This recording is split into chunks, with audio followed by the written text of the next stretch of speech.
Boundaries are essential for healthy relationships, both with ourselves and with others. In this video, we'll explore the concept of boundaries and how they can help us to create filling and meaningful connections in our lives. This video will discuss the findings of several self-help books that discuss boundaries, as well as some books which are covered in other videos in this series. Let's start by defining what we mean by boundaries. In the book Boundaries: When to Say Yes, How to Say No and Take Control of Your Life, authors Dr. Henry Cloud and Dr. John Townsend define boundaries as the line between what is me and what is not me. In other words, boundaries are the limits we set for ourselves in terms of what we will and will not tolerate in our relationships. One of the key takeaways from boundaries is that healthy boundaries allow us to take responsibilities for our own emotions, actions, and well-being. By setting clear boundaries, we can communicate our needs and wants in a way that is respectful and assertive. This allows us to be true to ourselves while also fostering mutual respect and understanding in our relationships. Another popular self-help book about boundaries is The Gift of Fear by Gavin de Becker.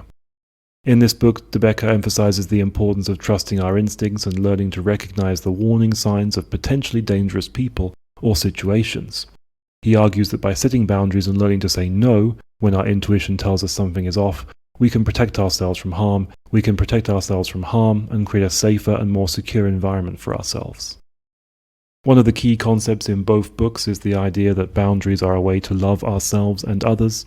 By setting limits on what we are willing to tolerate, we are able to communicate our needs and values to those around us. This leads to more positive and fulfilling relationships, as well as a greater sense of self-worth and self-respect. It is important to note that setting boundaries is not about being rude or unkind, but rather about being honest and direct with our needs and wants. When setting boundaries, it's important to communicate them clearly and assertively, while also being open to negotiation and compromise. Another important aspect of boundaries is learning to respect the boundaries of others. In the book Nonviolent Communication: A Language of Life by Marshall B. Rosenberg, the author emphasizes the importance of empathy and understanding in communication. He argues that by learning to listen deeply and understand the needs and wants of others, he can create more peaceful and harmonious relationships. He argues that by learning to listen deeply and understanding the needs and wants of others, we can create more peaceful and harmonious relationships.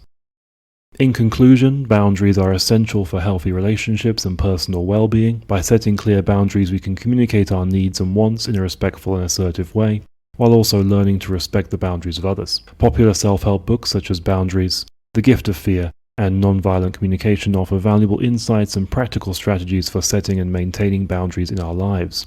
Remember that setting boundaries is not about being rude or isolating yourself from others. It's about being honest and direct and instructing other people on how you wish to be treated. MA